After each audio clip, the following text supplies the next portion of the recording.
Assalamualaikum warahmatullahi wabarakatuh.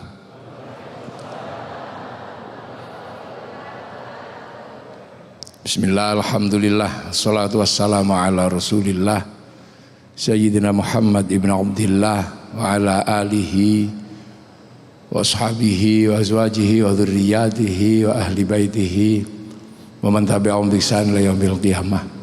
Yang saya hormati dan saya banggakan pendiri Masjid At-Thohir, Bapak Menteri BUMN, Bapak Erick Thohir, dan keluarga besar yang saya hormati, jajaran kementerian yang hadir yang saya hormati, para alim, para ulama, para hadirin yang berbahagia, pemirsa dimanapun berada yang saya hormati. Alhamdulillah kita ini oleh Allah diajarkan untuk 1 bulan berpuasa, menahan hawa nafsu yang paling dasar yang dimiliki oleh manusia.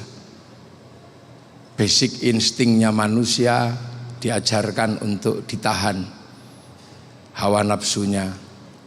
Karena apa?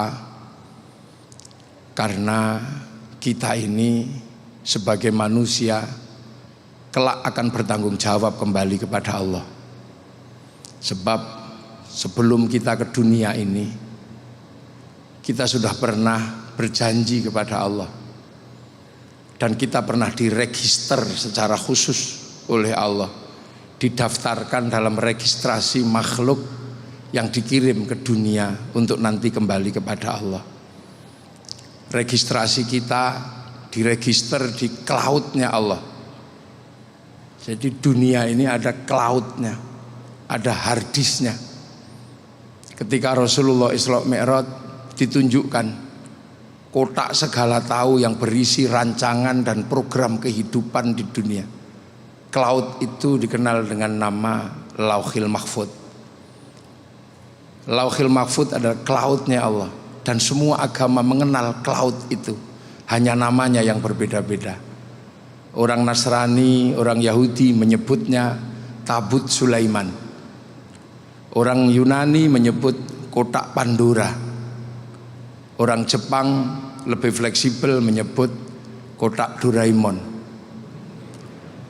Itu adalah sebuah pandangan dan bayangan tentang cloud, tentang hard disk, tentang kotak di mana disitulah catatan seluruh kehidupan ada. Dan kita mengenal itu dengan nama Lauhil Mahfud. Dan sebelum kita ke dunia, kita sudah dicatatkan di situ, diregister di situ. Dengan ditanya, alastu birabbikum, kamu lupa tidak kalau aku ini Tuhanmu kalau kamu turun ke dunia?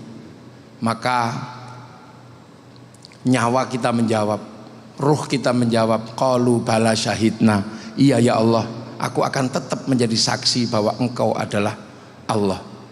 Fanfuhur ruh, maka ruhani itu dikirim ke dunia, menembus beberapa lapis langit, kemudian ditempatkan dalam jasad, yang jasad itu adalah diproduksi atau diesembling oleh orang tua kita masing-masing dari nutfah makanan yang ada di muka bumi.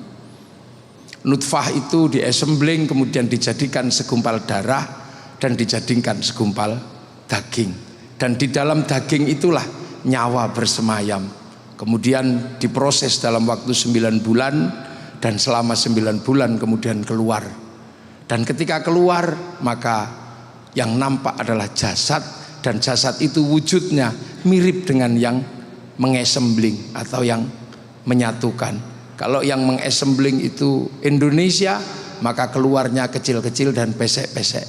Kalau diesembling oleh orang tua di Eropa, maka keluarnya tinggi besar, rambutnya merah. Kalau diesembling di Arab, cantik dan ganteng. Kalau di Cina, tembem sipit. Kalau di Afrika, hitam gosong. Nah, kalau yang ngesembling itu cantik sama ganteng, yang keluar kayak ini. Ini sesuatu. Nah, assembling ini. Nah, generasi berikutnya diesembling. Kalau nenek moyang manusia namanya Nabi Adam dan Siti Hawa, ini bail up. Jadi raga dan nyawanya dibuat di akhirat turun ke sini. Nah, begitu nyawa itu di sini, maka nyawa akan merekam kehidupan selama orang itu ada. Dan ketika nyawa turun diberi paketannya masing-masing. Paket nyawanya seberapa, paket ekonominya seberapa, paket hartanya, jodohnya seperti apa. Dan teknologi cloud itu sekarang diduplikasi oleh teknologi kehidupan modern, bahwa seluruh kehidupan hari ini diatur oleh sebuah provider atau sebuah hard disk yang ada di langit, yang namanya satelit-satelit yang ada di langit, yang kemudian diturunkan programnya ke dunia lewat kartu-kartu yang ditaruh di handphone masing-masing. Maka apapun yang dilakukan oleh handphone akan tercatat di kartu-kartu yang tersedia. Provider akan mencatat semuanya. Makanya jangan sekali-sekali korupsi menggunakan handphone, karena jejak digitalnya tidak akan pernah hilang. Begitu juga manusia melakukan apapun pasti akan dicatat oleh nyawa yang ada di dalam raga. Maka tugas daripada nyawa ini adalah merekam seluruh kehidupan. Sementara jasad yang terbuat dari dunia, dia akan punya watak dunia. Tangan ini assembling dunia, dia punya watak dunia. Seluruh tangan laki-laki pasti menginginkan sesuatu yang indah untuk disentuh. Apakah itu perempuan atau apa, semua tangan laki-laki sama. Tangan Pak Menteri juga sama, tangan Pak Kiai juga sama, tangan saya juga sama. Yang bedakan cuma rimnya saja. Insya Allah kalau Kiai itu rimnya cakram, jadi kalau mau dorong berhenti langsung mandek. Nah itu, nah semua, nah yang dilakukan tangan, yang dilakukan oleh mata, yang dilakukan oleh kaki, semua direkam oleh ruhani. Makanya ruhani itu kerjaannya seperti kerjaan kartu memori. Saya di syuting hari ini, seluruh pekerjaan saya direkam oleh syuting ini, dan semua direkam di dalam kartu memori. Setelah rekamannya itu selesai, nanti kemudian yang nyuting marah, kemudian syutingnya dibanting, nggak apa-apa, diinjak-injak nggak apa-apa. Yang penting memorinya masih ada, rekamannya masih ada. Begitu juga handphone dipakai apapun, rekamannya ada, pulsanya juga akan kepotong, dirusak handphonenya, selagi memoranya masih ada, jejak digital di hard disk besarnya masih ada. Teknologi itu terduplikasi. Makanya kartu bisa saling kirim file, bisa saling kirim gambar, bisa saling kirim foto. Begitu juga nyawa bisa saling kirim doa, nyawa bisa saling kirim Fatihah, nyawa bisa saling kirim bacaan Al-Quran. Yang penting punya cara untuk mengirimkannya. Kalau kartu dikirimkan dengan wifi, kalau tidak punya wifi, cari wifi gratisan, free wifi di warung-warung. Makanya doa juga sama, kalau disampaikan harus ada wifi-nya. Kalau tidak punya wifi, cari wifi gratisan. Wifi-nya siapa? Wifi-nya Nabi, wifi-nya wali. Kalau free wifi itu .co.id, kalau wifi-nya Nabi ila hadratin nabiyil mustofa. Kalau wifi-nya wali wa ila jami'il auliya illa minal masyariq ila maghribiyah, itu sama. Makanya nyawa dari dulu kita diajari tawasul. Tawasul itu sesungguhnya adalah apa? Tawasul adalah kirim-kirim data, kirim-kirim Fatihah, tapi kita menggunakan wifi-nya para nabi. Makanya kalau ada orang tidak percaya doa bisa dikirim, itu mungkin orang yang tidak memahami prinsip pekerjaan tawasul dan pekerjaan cloud. Kita tidak perlu datang ke Liverpool, kita tidak perlu datang ke Amerika untuk melihat tinjunya Mike Tyson atau sepak bolanya MU sama Liverpool. Tapi kita cukup tunggu di depan masjid, di depan rumah kita masing-masing, di depan televisi. Nanti ada yang nyuting di lokasi, oleh sang nyuting dinaikkan ke satelit, kemudian oleh satelit dibagi ke seluruh dunia. Maka semua mendapatkan bagian yang sama, tanpa harus kemana-mana. Makanya kalau ada orang tidak percaya doa bisa dibagi, orang itu nggak punya TV. Nah ini sesungguhnya sistem kerja cloud itu sudah diajarkan. Makanya kita ini sesungguhnya hari ini apa yang dilakukan oleh kita ini, bagaimana rekaman kita bagus. Nah yang membuat rekaman kita nggak bagus itu karena hawa nafsu dunia. Nah jasad ini wataknya dunia, maka jasad ini suruh merekam yang bagus itu Susah karena wataknya dunia.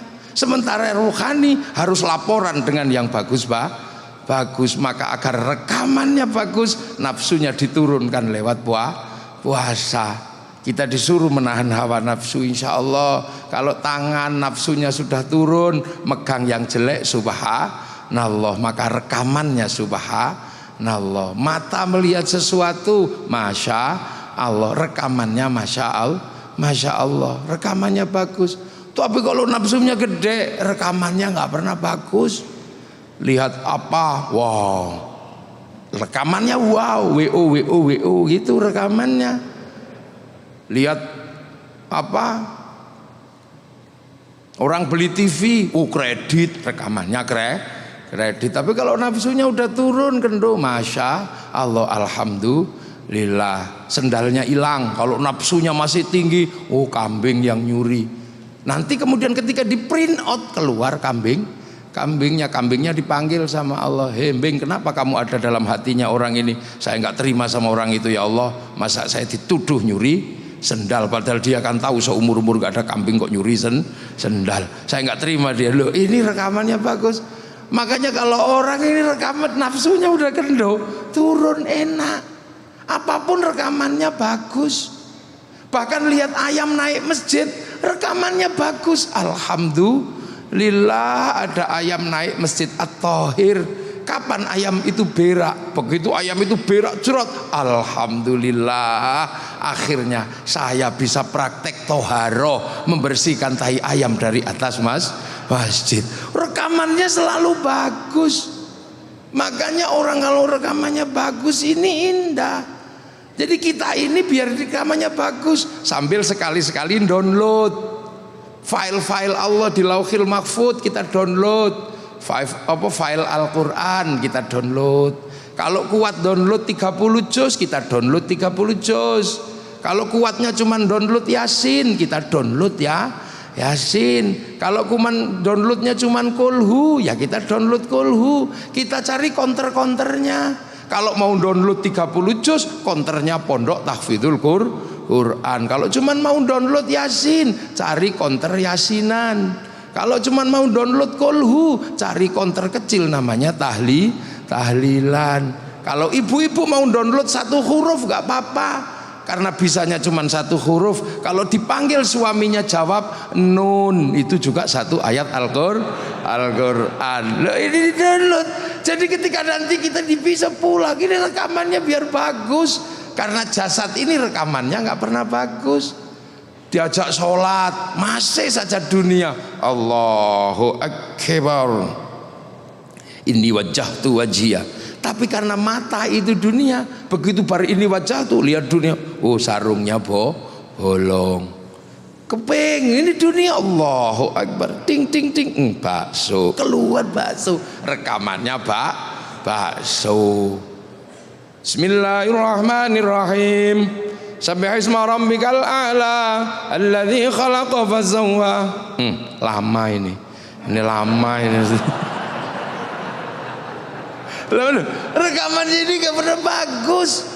Makanya orang itu kalau nafsunya diturunkan, nafsu dasarnya turun, insya Allah rekamannya bagus. Makanya nafsu itu jangankan ke barang haram, ke barang halal pun bisa merusak hubungan kita kepada Allah. Contoh, orang hidup di Jakarta, ya mungkin Pak Erik di Jakarta dari kecil, tapi sekian lama hidupnya di Amerika. Nah di sana tiba-tiba di sini rindu makanan Amerika, mungkin rindu namanya apa, yang bulat itu, yang burger. Wah, pengen burger terenak di Los Angeles. Dalam 1 bulan merindukan itu.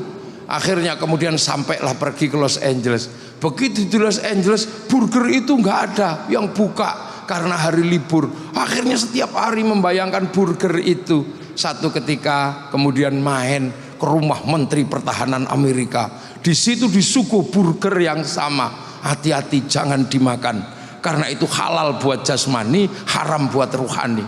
Karena begitu dimakan, nikmatnya pasti luar biasa. Karena 1 bulan didorong oleh nafsu makan burger itu. Akhirnya begitu dimakan, nikmatnya luar biasa. Akhirnya kemudian main lagi ke rumah Bapak Menteri BUMN-nya Amerika. Ternyata Menteri BUMN Amerika habis main dari Menteri Pertahanan, dikasih oleh-oleh burger yang sama. Begitu disuguhkan, silahkan Pak Erik, ini burger paling enak. Karena sudah keturutan di rumahnya Menteri Pertahanan, maka nafsunya sudah nggak ada. Akhirnya kemudian karena nggak enak dimakan juga. Begitu dimakan juga, apa yang terjadi? Enak yang kemarin di rumahnya Pak Menteri Pertahanan. Bayangan ini akan hadir enak yang kemarin. Begitu kita membayangkan yang kemarin, kita ribut sama Allah. Karena hari ini kita dibagi burger yang itu, masih tidak terima membayangkan burger yang kemarin. La in syakartum la azidannakum wa la in kafartum inna adzabi lasyadid. Inilah makanya nafsu yang turun kemana-mana, kita akan bisa melihat di mana-mana ada jamalullah, ada keindahan Allah. Dan disitulah orang yang merasa dimanapun ada Allah, karena kita nafsunya turun, akan menjadi orang yang takut kepada Allah. Dan takwa itu adalah apa? Takwa adalah kemanapun kita menghadapkan wajah, kita merasa diawasi oleh Allah. Dan teknologi itu sekarang diduplikasi oleh manusia. Teknologi cloud itu, teknologi cloud itu diduplikasi. Jadi teknologi hari ini sesungguhnya adalah teknologi yang sudah dibayangkan dan sudah diperlihatkan oleh Allah. Karena Nabi kita adalah Nabi yang naik ke langit. Nabi yang naik ke langit ditunjukkan cloud. Dan sekarang dengan teknologi cloud itu, kita hanya berhubungan dengan harddisk itu. Kita berhubungan dengan harddisk itu. Makanya dunia ini percepatannya luar biasa. Karena semuanya kemudian menggunakan cloud. Percepatan inilah yang membuat hidup kita serasa ngos-ngosan, serasa capek. Bahkan dengan cloud ini kita bisa melakukan apapun. Dunia kita ada di dalam smartphone. Apapun jejak digitalnya sekarang ada di situ. Dan file dunia semuanya ada di situ. Makanya kalau sekarang ada corona, nggak usah heran. Corona ini bukan penyakit aneh. Karena apa? Corona ini sifatnya transnasional.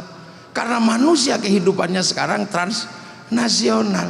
Dan corona bukan penghambat. Karena corona hanya minta social distansi. Corona itu hanya minta pembatasan social distansi.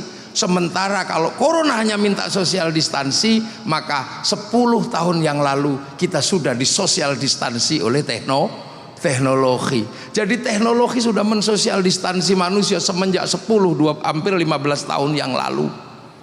Dulu sebelum corona pun kita sudah bisa tidur di kamar tanpa harus membaca koran. Kita bisa membeli sesuatu tanpa harus pergi ke warung. Kita bisa melihat sesuatu tanpa harus ke tempatnya.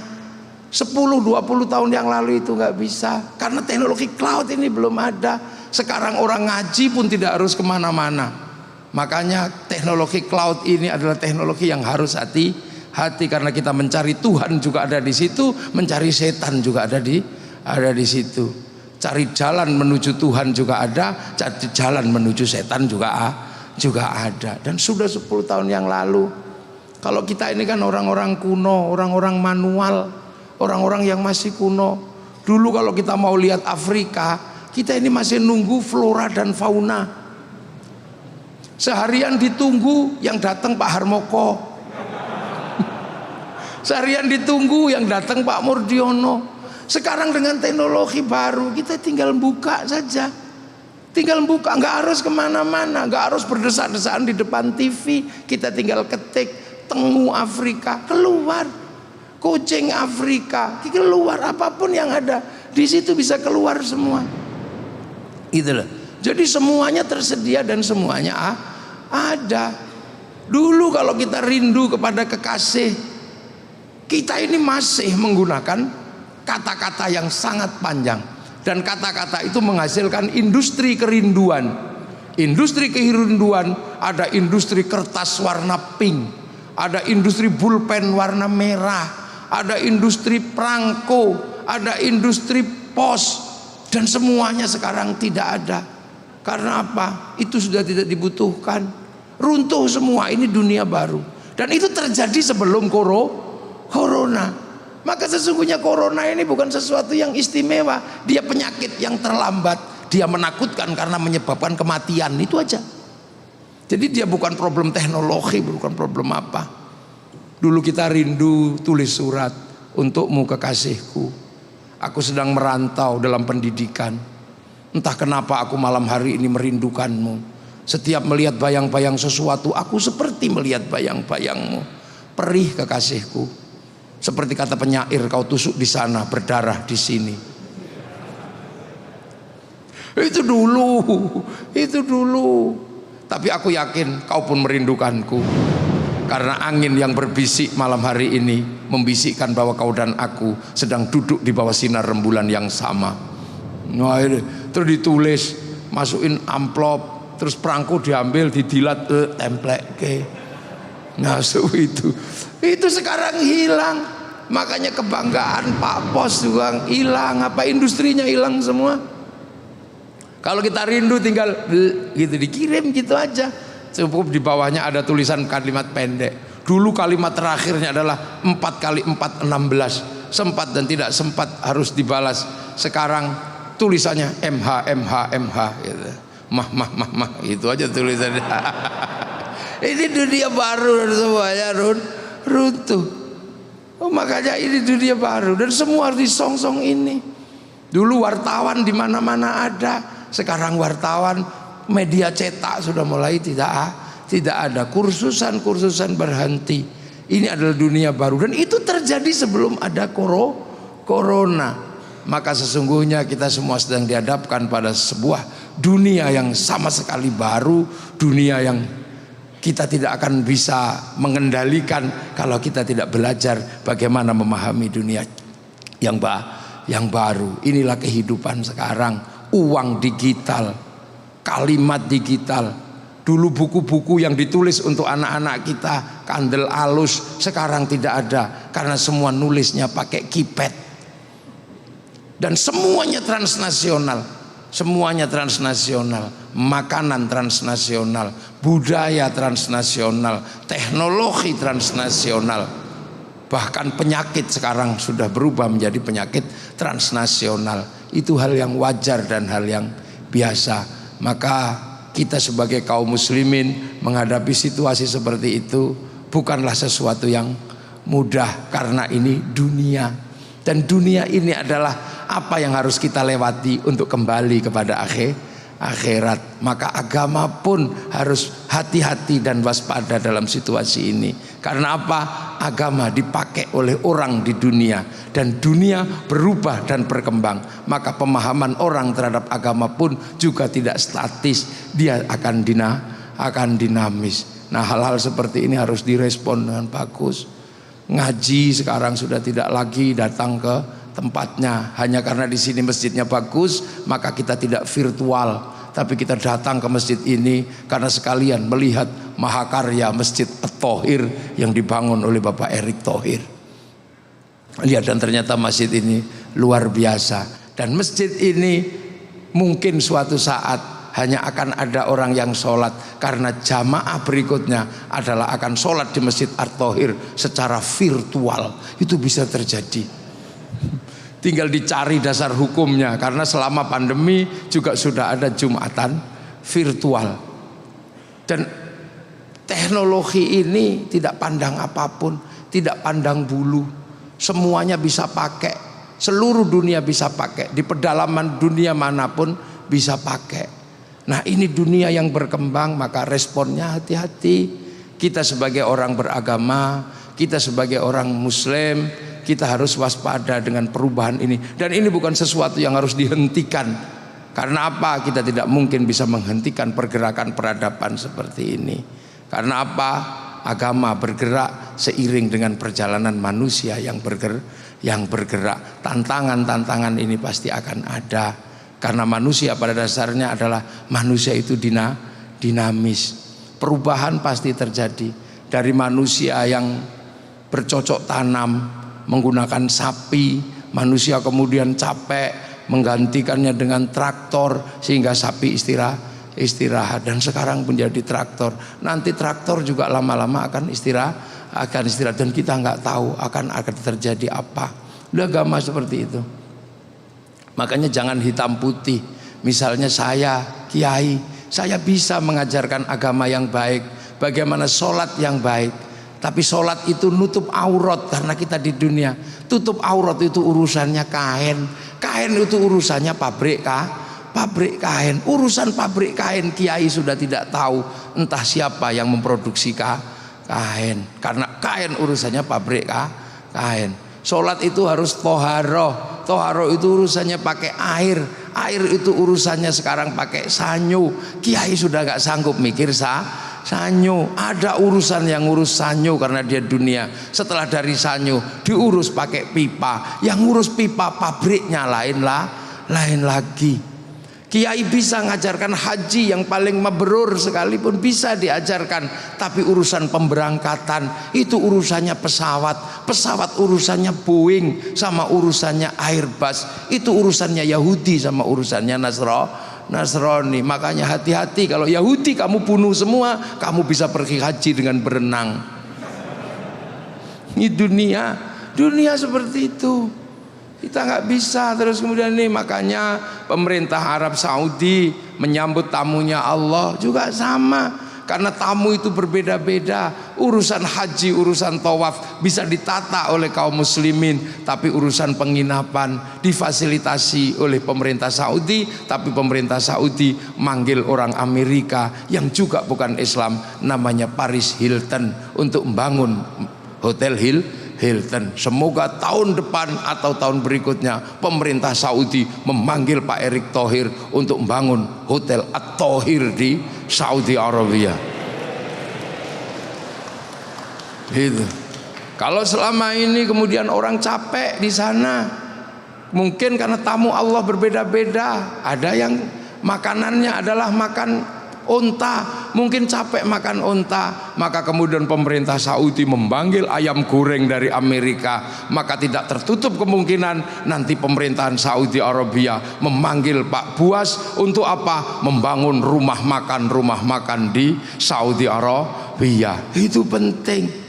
Karena apa? Ini dunia. Makanya agama begitu dipakai oleh manusia, dialah bukan sesuatu yang bisa independen, dia tidak freelance, karena dunia ini adalah bagaimana kita menanam untuk kehidupan akhirat. Maka manusia terdepan, manusia yang milenial adalah manusia yang bisa memahami bahwa semua saling terkait dan saling membutuhkan. Semoga semua yang kita lakukan malam hari ini mendapat ridho dari Allah Subhanahu wa taala, dan Masjid At-Thohir menjadi masjid yang semakin makmur untuk syiar-syiar agama Allah Subhanahu wa taala. Assalamualaikum warahmatullahi wabarakatuh. Alhamdulillahirrabbilalamin, telah kita dengarkan nasihat dari Gus Muwafiq. Memang itu adalah ciri khas dari beliau ya, pengajiannya tidak membuat kening berkerut gitu kan ya. Pengajiannya santai, diselingi dengan tawa, tapi penuh dengan pemaknaan yang dalam ya. Dan saya kira semua sudah mendapatkan pencerahan dari apa yang disampaikan oleh Gus Muwafiq. Nah sekarang kami akan berikan kesempatan kepada para jemaah, jika ada yang ingin bertanya silahkan disampaikan langsung ke Gus Muwafiq. Silahkan Bapak dan Ibu para jemaah, apakah ada yang mau bertanya? Oke, oh ini ada sahabat saya, ada Bayu Oktara. Silahkan Mas Bayu. Terima kasih Kang Onal. Assalamualaikum warahmatullahi wabarakatuh. Nama saya Bayu Oktara. Izin bertanya Gus, dari tausiah yang disampaikan kan kita dapat gambaran manusia itu sebenarnya tempatnya salah dan hilaf ya Gus. Dengan segala keterbatasan dan kelemahannya, kadang-kadang tuh emang kita sulit untuk mendapatkan rasa qanaah atau rasa puas, rasa kecukupan gitu Gus.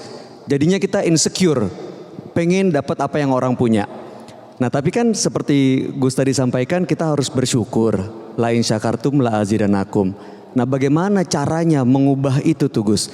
Dari insecure menjadi bersyukur.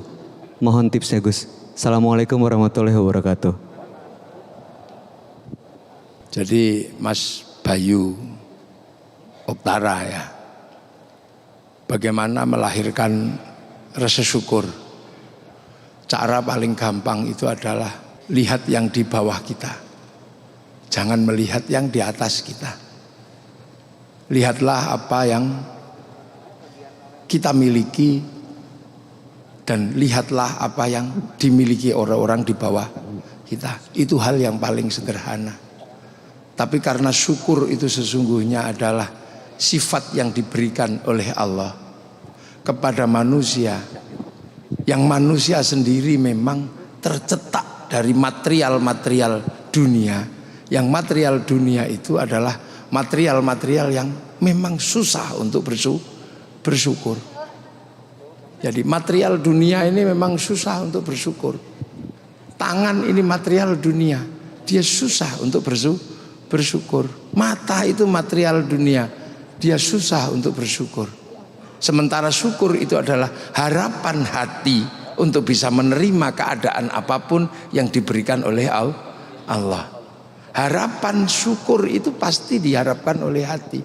Tapi struktur manusia itu adalah struktur yang memang susah untuk bersyukur. Maka syukur itu bisa dilatih. Cara melatihnya adalah bagaimana kita tidak melihat ke atas, tapi lihat kita yang di bawah kita. Kalau kita lihat orang naik mobil, kita sudah punya mobil, maka yang kita lihat adalah di bawahnya mobil ada orang naik motor, bawahnya lagi dan seterusnya. Itu tips atau cara yang paling sederhana. Tapi sesungguhnya karena syukur itu adalah pemberian Allah, maka kita berharap. Makanya syukur itu diminta kepada Allah. Ya Allah, jadikanlah hambamu yang selalu bersyukur. Jadi pemberian Allah sesungguhnya. Makanya kita berharap selalu minta, jadikanlah hamba ini adalah orang yang bersyukur. Makanya kita jangan lupa kita minta, karena syukur itu given, syukur itu pemberian. Walaupun kita punya tips yang sedemikian banyak, kalau Allah tidak memberikan kita watak syukur, kita juga tidak akan menjadi hamba yang bersyukur. Maka selalulah kita minta kepada Allah, ya Allah, jadikanlah hambamu adalah hamba yang bersyukur. Itu. Alhamdulillah, itulah caranya bagaimana merubah insecure menjadi bersyukur. Baik, kesempatan berikutnya saya berikan kesempatan untuk yang mau bertanya lagi. Mungkin dari jemaah perempuan. Oh ada, silakan. Dimohon berdiri, perkenalkan siapa namanya dan langsung pertanyaannya. Silakan. Assalamualaikum Gus, perkenalkan nama saya Firza. Assalamualaikum juga Pak Menteri dan jajaran direksi lainnya. Saya izin bertanya. Sekarang ini di kehidupan modern, sosial media membuat kita mudah untuk melihat kehidupan orang lain dan akhirnya kita jadi membandingkan pencapaian orang lain dengan pencapaian kita. Nah, bagaimana kita sebagai manusia agar tetap percaya dengan apa yang sudah ditetapkan oleh Allah Subhanahu wa taala? Dan satu lagi, bagaimana menurut Gus cara kita sebagai manusia dapat mengimbangi kemajuan teknologi agar tidak melampaui batas dari apa yang syariat Islam ajarkan? Terima kasih. Jadi kita ini memang masuk di sebuah zaman yang memang serba terbuka. Bahkan ditutup pun dibuka. Ini zaman ini. Karena media sosial sifatnya adalah membuka untuk eksis, untuk eksistensi diri. Nah, begitu kita melihat sesuatu yang terbangun untuk membangun eksistensi diri, maka sesungguhnya juga tidak salah kalau kemudian manusia juga menunjukkan eksistensinya, berlomba-lomba untuk menunjukkan eksistensi kebaikannya. Tidak ada masalah, lakukan. Karena memang manusia itu punya watak kompetisi. Dan dunia menjadi seperti ini karena kompetisi. Semua bangsa punya kompetisinya masing-masing. Cuman kompetisinya harus mengukur diri. Seperti Indonesia boleh berkompetisi, Tapi ukur, jangan memaksakan diri berkompetisi dengan sepak bola. Kita nggak mungkin bisa mengalahkan orang Eropa yang tinggi. Kita nggak mungkin bisa berkompetisi dengan orang Eropa dalam hal basket. Tapi dengan yang lain mungkin kita bisa berkompetisi dengan kelereng misalnya, bisa. Dengan pingpong, dengan apa? Kita ini terbuka, dan kompetisi itu boleh. Bahkan mungkin agak sedikit kasar-kasar dikit juga boleh, namanya kompetisi. Itu. Dan itu watak manusia. Kehidupan seperti ini adalah karena kompetisi. Jadi nggak ada salahnya. Dan kita menikmati kompetisi itu. Seperti juga bangun masjid. Kalau Pak Erik tidak pernah melihat masjid yang lain, mungkin juga nggak kepingin bangun masjid yang seperti ini. Ini adalah sesuatu kompetisi. Fastabiqul khairat, berlomba-lomba dalam kebaikan. Dan nggak ada masalah. Misalnya kemudian terbersit, memang masjidku bagus, nggak apa-apa. Karena memang bagus. Tapi yang tidak boleh, kalau nggak aku, nggak. Nah itu nggak boleh. Kalau bukan aku, nggak. Tapi kalau cuma, bagus ini. Alhamdulillah saya bisa bikin masjid bagus ini. Ya, nah itu tidak apa-apa. Kompetisi seperti itu bisa. Nah, bagaimana kemudian kita mengontrol? Nah ini yang kemudian butuh. Sebenarnya kita nggak bisa. Terus kemudian bagaimana kalau kita dengan melampaui ini dan tetap berada dalam ruang Islami? Itu bukan perdebatan mudah, karena membicarakan tentang konsep keislaman itu tidak bisa dengan digeneralisir menjadi satu, ini yang Islami, ini yang tidak. Nah, hari ini aja kita bisa lihat betapa beberapa konsep yang ditawarkan orang merasa lebih Islami daripada yang lain. Ini kan hari ini banyak sekali yang kemudian memaksakan ini yang paling Islam, ini yang tidak. Ini gubernur yang paling Islam, ini yang tidak. Ini presiden yang paling Islam, ini yang tidak. Karena saking ini situasi-situasi seperti itu ini terjadi. Orang berdoa begini ngangkat tangan dibilang itu enggak Islami, yang Islami yang diem. Orang lagi berdoa pakai ini, berdoa dengan menggunakan cara-cara yang selama ini enggak dikenal, ini Islami, ini tidak. Pawang hujan dibilang ini enggak Islami, ini yang Islami. Ini jadi konsep ini memang bukan sesuatu konsep yang mudah. Ini bukan konsep yang mudah yang nggak bisa digeneralisir.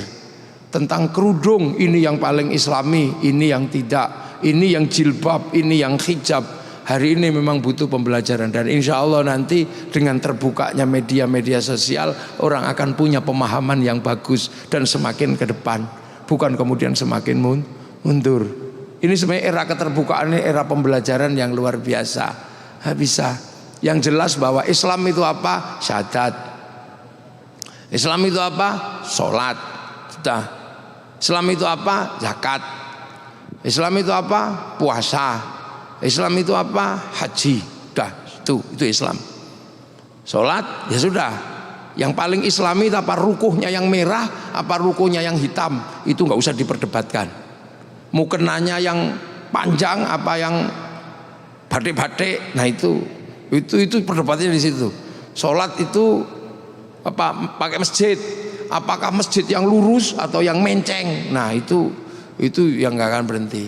Ya, haji, apakah kemudian haji ini yang ke Mekah ini kemudian pakai apa pendanaan bank atau pendanaan tabungan apa? Nah ini adalah mekanisme-mekanisme yang selama ini kemudian membuat kita ini berbeda-beda tentang mana yang syar'i dan mana yang bukan. Tapi semua manusia berusaha untuk syar'i. Apakah masjid yang syar'i itu masjid yang polos, nggak ada kaligrafinya? Apakah masjid yang syar'i itu masjid yang ada kaligrafinya? Ini selama ini yang membuat kita ini berbeda paham dan berbeda pendapat tentang sesuatu. Selagi masih syahadat, masih sholat, masih zakat, masih puasa, masih haji, itu masih berada dalam ruang yang Islam. Berikutnya saya berikan lagi kesempatan untuk bertanya. Silakan mungkin dari jemaah pria. Oke, silakan. Oh, dari sahabat saya ini, Cesar Gunawan. Silakan Cesar.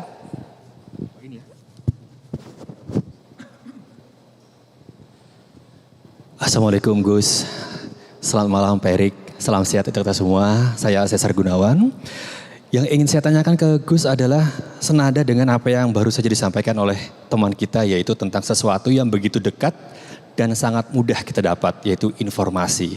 Informasi tapi yang ada di media sosial, Gus. Bagaimana cara kita bisa membuat filter atau saringan akan informasi yang begitu mudah, terutama tentang ajaran agama. Karena jujur saya pribadi, kalau suruh mengiyakan kadang bimbang, kadang dilema harus ngikutin ajaran A, informasi B, atau bagaimana. Kurang lebih seperti itu Gus. Terima kasih, matur nuwun. Jadi sebenarnya agama dari dulu itu disampaikan oleh orang-orang yang punya otoritas. Hukum-hukum juga disampaikan oleh orang-orang yang punya otoritas, yaitu para ulama yang oleh orang Indonesia disebut sebagai kiai atau ustadz. Kemudian belajarlah dari situ. Belajarlah dari situ. Kemudian terkait dengan hukum-hukum ada otoritasnya. Ada yang punya otoritas. Nah, sekarang ini kemudian ada yang menganggap bahwa TikTok itu sumber hukum. Nah, ini yang masalah. Jadi di Indonesia itu ada otoritas-otoritas yang memang bisa dijadikan landasan. Kalau mau belajar, belajarlah kepada orang yang alim atau belajar langsung kepada seorang guru. Kalau mau terkait hukum, ada otoritas-otoritas atau lembaga-lembaga yang memang menangani hukum. Ada departemen agama, urusan pernikahan ada di departemen agama. Di paling rendah ada kantor urusan agama. Makanya kalau urusan pernikahan, datanglah ke kantor urusan agama. Maka seandainya kiai memberikan hukum, sesungguhnya kiai terkait dengan hukum pernikahan, kiai tidak punya otoritas. Akan tetapi boleh ditanya, tapi yang bisa memberikan otoritas adalah kantor urusan agama. Nah, sekarang ini dengan era medsos, orang tidak bisa membedakan mana yang punya otoritas pembelajaran, mana yang punya otoritas hukum. Sehingga kadang TikTok menjadi sumber hukum. Ini yang kadang TikTok menjadi sumber hukum. Saya tanya kemarin, kamu kok begitu? Kiai belajar dari TikTok. Ya. Nah, makanya ini, tapi ini sesuatu yang tidak bisa dihindari. Sebagai sebuah informasi itu boleh kita pakai, tapi lihat dulu otoritasnya. Apakah orang ini punya otoritas dalam artian dia bagian dari struktur besar atau tidak? Mungkin dia bagian dari Muhammadiyah, dia bagian dari Nahdlatul Ulama. Yang susah sekarang itu bukan bagian dari organisasi yang punya otoritas, tapi berada di media sosial secara freelance. Nah, yang freelance ini yang bikin masalah sering. Suka bikin hukum, ini haram, ini. Kalau kiai misalnya bikin hukum apakah rokok itu halal apa haram, kiai mikir. Karena kiai punya umat, santrinya di kampung-kampung masih nanam tembakau. Tapi sekarang banyak sekali yang freelance, umatnya subscribe. Dan umatnya like, dia jadi nggak punya tanggung jawab keumatan. Cuman karena ini mudah sebagai sebuah informasi. Makanya tadi saya sampaikan sama Pak Erik juga. Saya ini mungkin bisa belajar ilmu kedokteran. Saya akan baca ilmu kedokteran dalam waktu 2 malam. Saya akan bisa. Dan mungkin saya masuk ruang ujian saya juga akan bisa jawab. Tapi ketika saya masuk ruang bedah, mati semua tak bedah. Situasinya itu kadang sekarang seperti itu. Banyak sekali kemudian karena medsos ini terbuka, tiba-tiba ada yang mendadak ustadz. Ada yang mendadak ustadz, tiba-tiba membicarakan sesuatu yang sesuatu itu sebenarnya sudah dibicarakan oleh ulama-ulama dahulu, tapi di-recycling. Biasa, karena recycling ini sebuah produk ya, dipaksakan masuk. Nah, agar pasar bisa menerima produk recycling, biasanya pasarnya dibikin ahistoris. Nah, inilah ciri-ciri black market. Nah, sekarang ini ada konsep besar black market religion, pasar gelap agama ada. Makanya hati-hati, lihat dulu ini di medsos ini, ini orang NU, ini orang Muhammadiyah, Oh ini orang MTA, oh ini orang LDII. Tapi hati-hati zaman kalau audisi itu tidak ada hubungan dengan siapapun. Oh berarti ini Ustadz freelance. Udah. Itu banyak. Nah itu yang kadang kemudian bikin hukum sesuka-sukanya, bikin ini, yang bikin pusing sampean itu nanti. Itu makanya gitulah. Kalau saya ini kebetulan jelek-jelek gini salah satu Surya NO. Jadi saya punya tanggung jawab keumatan. Jadi nggak bisa. Rokok haram gitulah, terus gimana nanti yang nanam tembakau ini padahal hukum rokok tidak ada, misalnya nggak ada dasarnya. BUMN salah satunya kan rokok juga nggak ada. Nah inilah, jadi medsos ini memang diisi semua. Ada yang tiba-tiba kemudian menjadi juru apa di situ yang memang tidak punya tanggung jawab apa-apa, mengisi media sosial gitu saja. Makanya banyak sekali kemudian ada ustadz ketika ditanya sumbernya dari mana, dari Google. Nah ya itu ya masalah. Iya karena Google itu ditanya baik ya jawab, ditanya jelek ya jawab. Sampai nanya Google tentang arah masjid ya dijawab, arah lokasi perjudian juga dijawab dia. Sampai googling apa saja dijawab di situ. Jadi dia ini Syekhul Googli ini bisa menjawab apa saja. Nah itu hati-hati sampean, makanya tanya. Oh ketika saya ada di YouTube itu, saya punya tanggung jawab keumatan. Dan itu bagian dari pengajian-pengajian yang banyak bersama masyarakat itu. Nah ini situasi ini yang, nah pasti nanti lama-lama juga akan tersaring kok. Wong ini situasi yang biasa. Jadi nanti kemudian lama-lama orang akan cerdas bermedsos. Ini kan belum 10 tahun tuh. Paling baru 5 tahun lah kenceng-kencengnya ini. Nanti lama-lama juga akan indah kok. Medsos akan indah pada akhirnya. Ya, terus. Saya akan kembali berikan kesempatan buat yang mau bertanya mungkin dari jemaah perempuan ada. Oh ada di depan saya. Silakan Mbak sebutkan nama, berdiri, lalu langsung ajukan pertanyaannya. Bismillah. Mohon izin. Assalamualaikum warahmatullahi wabarakatuh. Waalaikumsalam. Mohon izin bertanya Gus. Gus, ada hadis Rasulullah yang berbunyi, sampaikanlah walau hanya 1 ayat, atau sampaikanlah walau pahit didengar. Cuma kadang ketika kita mau menasehati, atau memberikan pendapat ke orang lain, tapi kitanya juga belum baik. Bolehkah Gus? Lalu bagaimana cara menyampaikan nasihat itu agar orang lain tidak tersinggung? Terima kasih, kurang lebihnya mohon maaf. Assalamualaikum warahmatullahi wabarakatuh. Ini sesuatu yang memang sangat indah. Balighu anni walau ayat, sampaikanlah sesuatu dariku ini walaupun 1 ayat lah. Kalau masih punya 1 ya jangan disampaikan dulu, pakai sendiri dulu aja. Orang baru punya 1 ya pakai sendiri dulu aja. Jangan keburu-keburu disampaikan nanti habis. Jadi kalau masih baru punya 1 itu pakai dulu aja sendiri, dirasakan ini sambil cari yang ayat kedua, ayat ketiga. Nanti kalau sudah komplit ya, karena mengajak dengan 1 ayat itu ya nanti kehidupan itu kan nggak berdiri sendiri. Jadi tahu bab makan gitu, tahu bab makan, maka kemudian marilah kita berdoa dengan cara Allahumma barik lana fima razaqtana wa qina adzabannar. Makanan harus halal ya. Terus lama-lama begitu ada yang mikir ketika orang makan ini di warung itu, ini cara nyembelihnya gimana? Ini halal apa haram? Dia belum tahu dalilnya halal haram.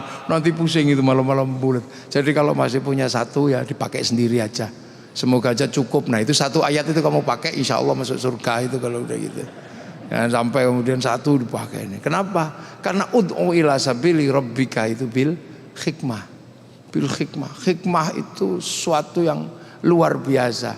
Laku batin dan laku teks itu komplit. Itu berat itu sudah kalau di situ, kalau sudah ud'u ila sabili rabbika bil hikmah wal mau'izatil hasanah wajadilhum billati hiya ahsan. Oh itu berat itu sudah kalau itu. Nah jadi makanya kalau masih baru punya 1 ya pakai sendiri aja lah, baru kemudian nanti daripada nanti bingung nyari yang kedua, bingung nyari yang ya, dalam hari ini, karena sebenarnya maksudnya bukan seperti itu dulu. Dulu tuh nggak seperti itu. Jadi sampaikanlah walau satu ayat. Jadi orang menyampaikan kepada orang satu ayat. Tapi sekarang kan kebalik situasinya. Baru satu ayat dia punya, sudah ngajak yang lain. Nah itu yang sering menjadi masalah.